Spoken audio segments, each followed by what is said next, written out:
I remember running, branches slapping my face, my lungs on fire, the road ahead twisting into the fog like it didn't want to let me go.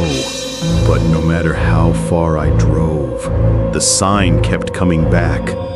Welcome to Hollow Creek, population 241. Each time, the paint looked newer, like it was freshly written, like the town was alive, rebuilding itself as I escaped.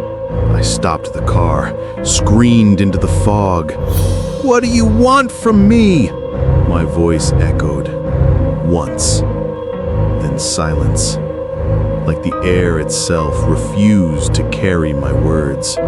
Then I heard it, a whisper carried on the wind, faint, soft, familiar.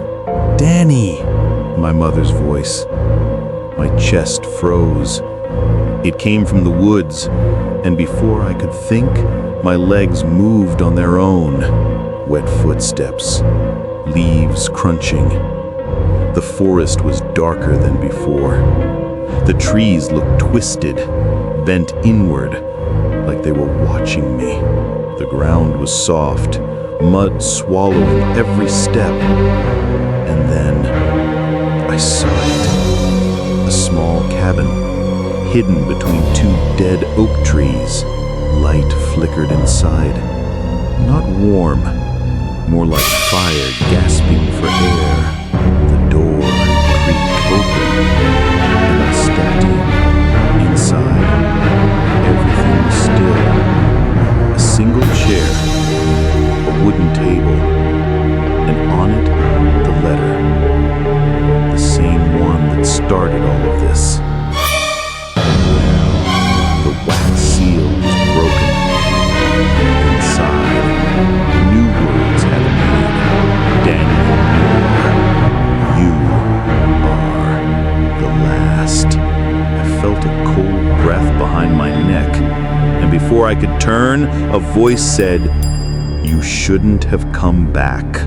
I spun around, and there she was, my mother, exactly as she looked before she died. Same face, same voice, but her eyes empty. Two hollow black circles bleeding ash. "Mom?" My voice cracked. She smiled faintly. "It's time you knew." The candle beside her flickered violently, casting hundreds of shadows on the walls. Shadows that didn't match our bodies. "They made me choose, Daniel," she said softly. "The creek demands blood. Every generation." I stumbled back. "What do you mean? Who made you choose?" She shook her head slowly. "You think this town is cursed?" Her voice trembled. "It isn't. It's alive, and it remembers its bloodline." Behind her, the floor began to move, the wood breathing like lungs. Black roots slithered up from beneath, coiling around her feet. "They said it would end with me," she whispered. Tears of ash streamed down her face. "But it never ends, not until the creek drinks again." The candle went out. Darkness swallowed everything. Something cold wrapped around my legs. Roots, thick, pulsing, wet, dragging me toward the door. I clawed at the ground, screaming, but the floorboards groaned like something was laughing underneath. Then I saw the creek outside the window. Only it wasn't water. It was blood, moving slowly, rippling as if it was breathing.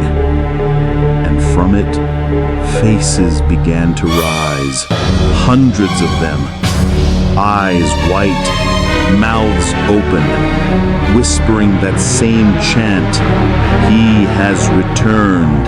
The blood remembers." My mother reached out her hand, desperate. "Run, Daniel!" Her voice cracked. then cut off as the roots pulled her into the floor. I fell back. Everything went silent. When I woke up, it was morning. The cabin was gone. Just an empty field of dry grass. My car was parked a few feet away, clean, like nothing had happened. Keys were inside, fuel tank full. Even my bag neatly folded in the passenger seat. I drove. Didn't look back, not once. But the strangest thing, the road never changed. No matter how long I drove, the trees looked the same, and the fog followed. Hours later, I finally saw a sign. Welcome to Clearwater County. I stopped, got out, cried. I thought it was over. I checked into a motel, room 9. Nothing fancy, just walls, a bed, and silence. When I woke up that night, the TV was on. Static, no signal. And in that static, I saw her, my mother, standing in the woods. Behind her, the creek, red, alive, moving. She looked straight at me through the screen and whispered, "You never left." The screen went black, and on the reflection, I saw something carved into the TV glass. The same symbol, a circle with an eye inside. And under it, today's date. I ran to the window.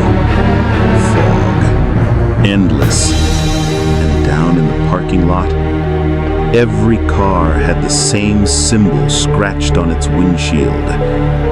Every single one. I turned to leave and saw it on the motel door. A photograph pinned with rusted mail. Old, torn. A group standing near a creek. My mother in the center.